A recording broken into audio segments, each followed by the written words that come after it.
accomplish their goals and introductions. So let's say, for example, you want to meet a certain type of business. I know that business. I'll present you with similar businesses and do personal introductions. The Chamber is all about relationships.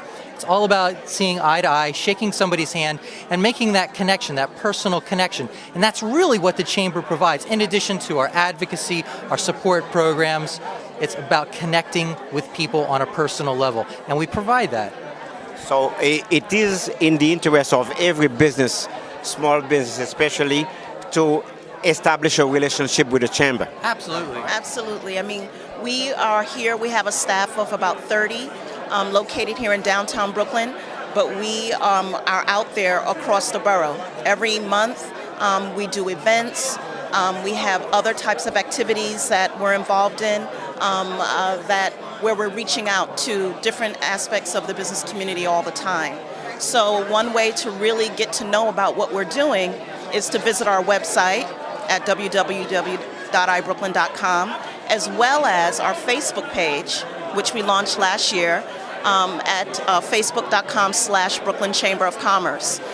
People can also subscribe to our newspaper, Brooklyn's Progress, that comes out every 2 months. So there's a number of different ways that people can find out not only what's happening in the Brooklyn business community that they need to be aware of and concerned about, but also what the Chamber is doing on their behalf about it, and also other things that are happening at the Chamber, other businesses that they may want to connect with. I mean, there's just so much information. It's very, very rich, and people should reach out to us if they're interested. So coming to an event like this, beside the information that you provide, all the, I would say, the presentation from other companies, you have also any business owners will have the opportunity to meet with other business owners, and like this they can build up their business. This is wonderful. As a matter of fact, I think that you have seen all the information we have for you from the Brooklyn Chamber of Commerce, and it's been a pleasure to talk to you, Ms. Khadija and Mr. Ken Barger. Thank you, Francois. And then, well, we hope that we'll always be here at every show that you have. You're welcome and to come hear back. everybody at large that we hear what they still have to say. They are the right person to talk to. Okay? Right. Come visit us. We'll see you at the next event. We've got a fantastic event we're getting to now. So, Francois, thank you so much. Our pleasure. Always. Bye-bye. Talks about VPNs, and let me just say one more thing about the various kinds of services. I have another TLA for you. The three-letter acronym SLA. Has anyone heard of that one? SLAs? Okay. Service Level Agreement, yeah. A service level agreement is a contract that you have with your provider that says, we're not going to let your line go down for more than X amount of time. As we shift our processes out into the cloud, to things like Salesforce or Iron Mountain or Google, or people are actually buying stuff off our website, that connection to the internet becomes absolutely crucial. Because if my connection to the internet goes down, I don't have my mission critical applications, which in my business starts out with email. If I can't get to my email, I could go crazy. And if I go crazy, nothing works. So it's very important that we decide what kind of and how many connections we do to the internet.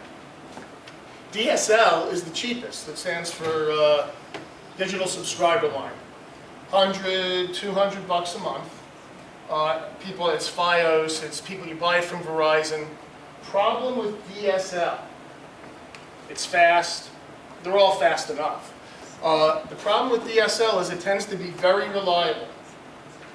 But I've seen DSL lines and they run for a year or two, and then somebody back at the central office knocks a wire out of a router that happens to be yours. Here we are back to wires.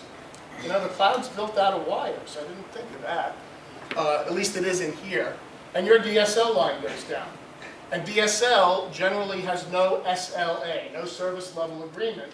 So This is the Nicky Nick New York show at the Brooklyn Business Library, and we have the pleasure to have with us the chairperson, Ms. Karma Martel, and also had the kindness to invite us in such a big and important event for the business community, especially in Brooklyn. Mrs. Martel, so how is it a common event, a current event that you always do every now and then, or is there a certain period that you organize this kind of event for the community to benefit?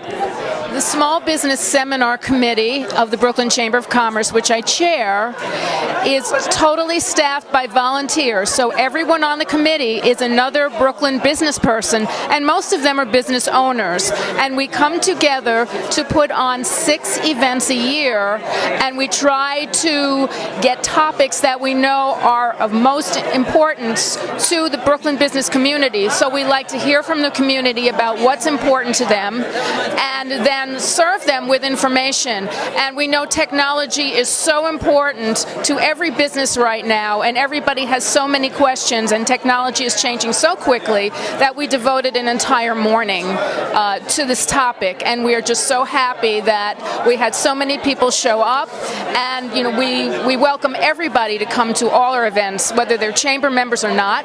And then we hope that they will find value in what we do and join the chamber, because it's a wonderful way not only to get educated, but to do business with other Brooklyn businesses and beyond. I was just thinking when we were talking about LinkedIn that a lot of people do recommendations, and then you say, oh, this person recommended this person, and then immediately you see the update, that person recommended that person back.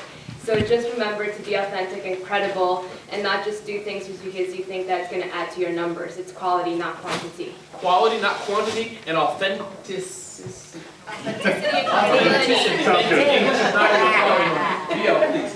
I really recommend highly that you attend at least one conference about social media, and I seriously hope that you will pick out 10 blogs about marketing. Start with Mashable, which is the social media Bible, and read it every single day. Just read it every single day for a month before you decide what you're going to do about this. Just spend your time learning. Mashable, almost like mashed potatoes or mashed. And I must say also to that point, if you find yourself a bit overwhelmed, keep reading it. It's like exercise. It'll get better. Please come. Yes, I want to also agree with BL. Mashable.com, and if you're looking for like the top 20 Twitter tools or something like that, that's the place to find it. Read Write Web is also.com is also a very good resource. Read, write, web. Go ahead. I want to say something really quickly about user-generated content, which is the Yelps and the city searches of the world where users are commenting. And I know a lot of retailers and small service providers are afraid of these platforms. And don't be afraid to put your business on there.